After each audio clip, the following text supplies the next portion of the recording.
Hey everybody, Michael here. Just wanted to say hello and wish everybody a happy, peaceful moment whenever, wherever, and however you may be.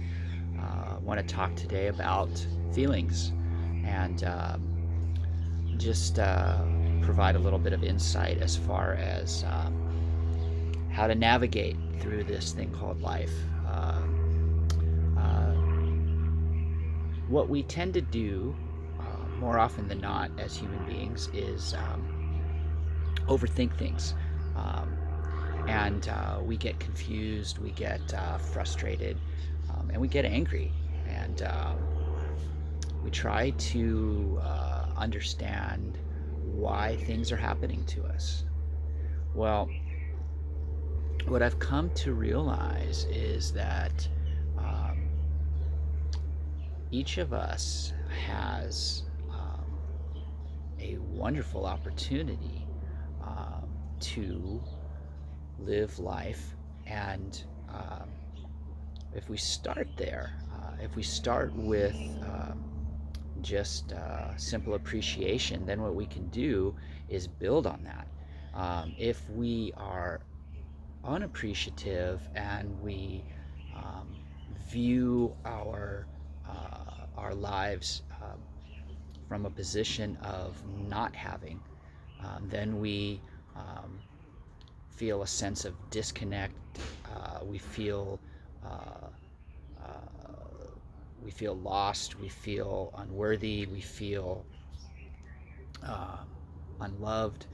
We we misinterpret um, all of the signals that are coming our way. So I always start with any given moment. Um, Ask yourself, how do you feel? Um, uh, Personally, I feel quite peaceful. I feel blessed. Uh, I'm forever grateful. I get to live in Hawaii on the island of Oahu with my family.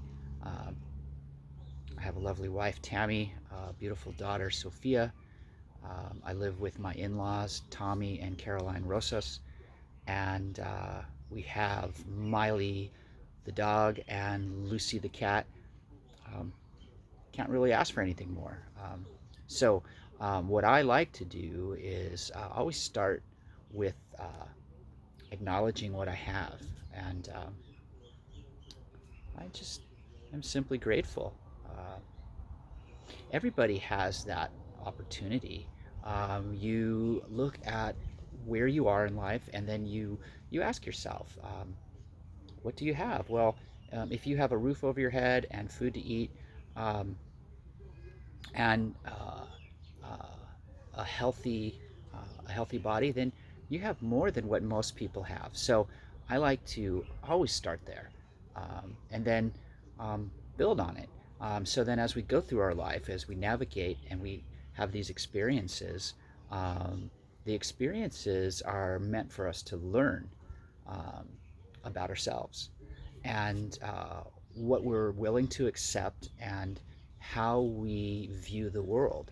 So when we come across an experience where we judge it harshly and we say, "Oh, that person is rude," or you know, uh, losing my job is a tragedy, um, whatever. Uh, what we're doing is we're missing out on a message. So God places us in this world so that we may experience things and learn from them. And what I like to do is just simply uh, find beauty in everything.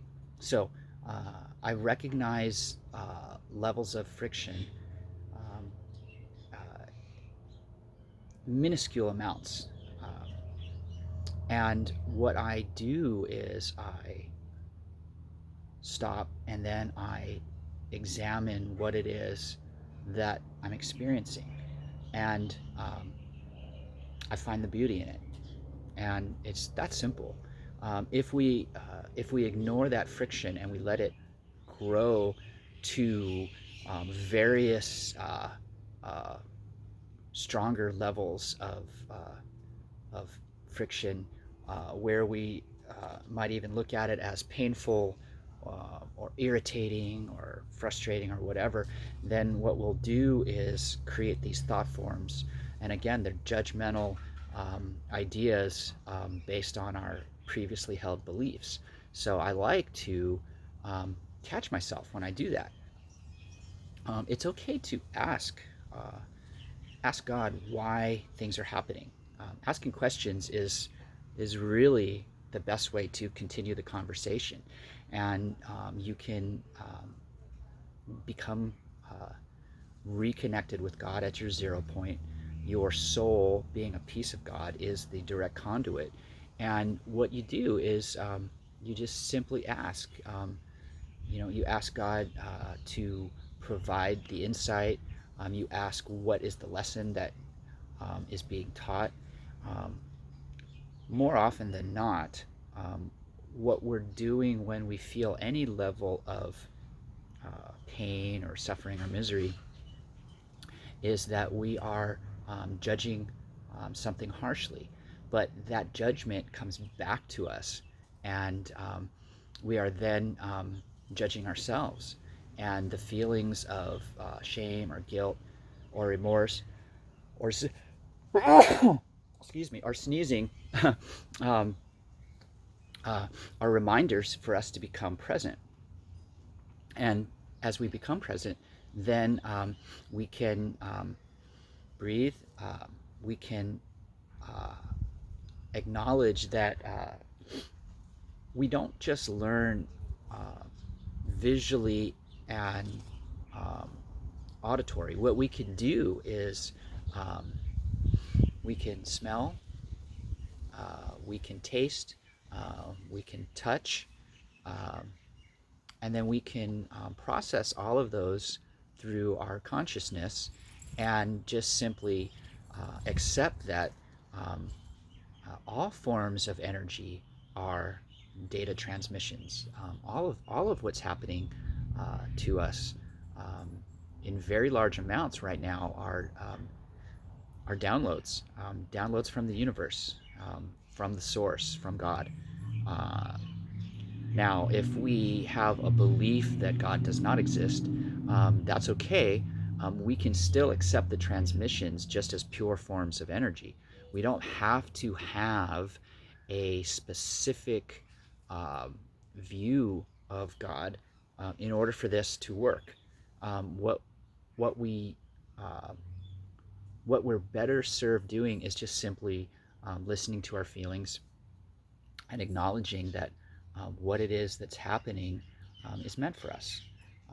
There are approximately 7 billion different perceptions of what is happening on this plane of existence.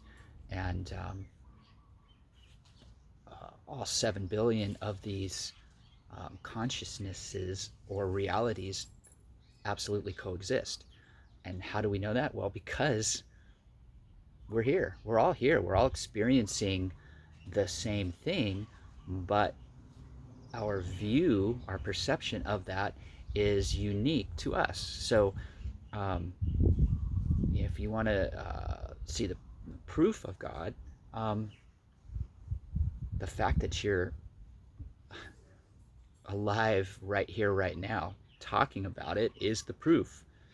Uh, there is no other uh, need to prove or way to prove. Um, People want to see a visual proof, I suppose. Um, you know, is the universe not amazing enough? It's not miraculous enough. I mean, I don't know. Is life, uh, the miracle of life, not good enough?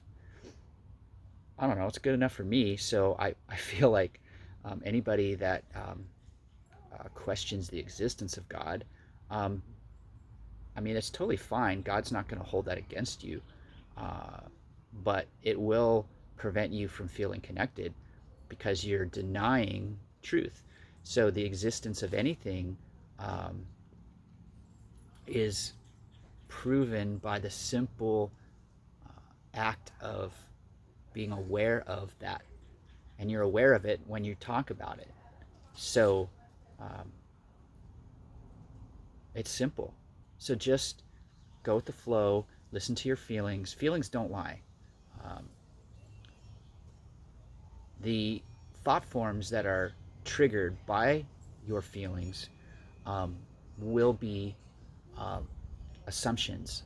There'll be stories that you're telling yourself um, with an expectation of how you think you're going to feel when you go through that event. So, um, two things to remember: the past. Um, you can change how you view the past. So if you have an event that happened that you used to feel ashamed about, or you're feeling guilty or whatever, or disgusted, whatever, um, find the beauty. Ask God why that happened to you, and you'll learn that the more you accept about yourself, the more compassionate you will be, not just towards others, but especially towards yourself. The more free you will you'll exist in terms of how you perceive things, and everything comes down to fear. So every negative thought form is going to be at the heart of it fear-based. Everything, and that fear is going to come back to attachment. You're going to fear the loss of uh, your identity, or feel the loss of your soul. If you don't worship God in a certain way, you're going to hell, and all this nonsense. Um, None of that's true. God loves you unconditionally, and you create your own hell. You create your own reality. So, do you choose to suffer, or would you prefer to be peaceful? So, that's the question. Always start with asking yourself, how do you feel? And make a decision. Have the greatest day of your life. And you can do that every day of your life for the rest of your existence, which is an eternity. All right, guys, I love you. Um, Stay peaceful. Um, Seek out people that want to carry the conversation, um, and disconnect people that are toxic. Um, you've done your time. You don't need to learn anything more from people that only want to deplete your spirits.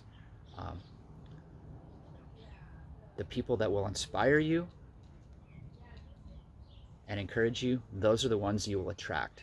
If you hold the vision of abundance and um, health and positive energy in your mind, when you say you don't want something, but you um, allow for thoughts to invade that are contrary to what you say or think that you want, then your power of manifestation will bring those things to you every single time.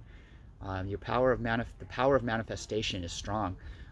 This is something that, as you become more aware of it, you'll see evidence of it, and you'll start to live much differently. So, anyway, have a peaceful day. Namaste.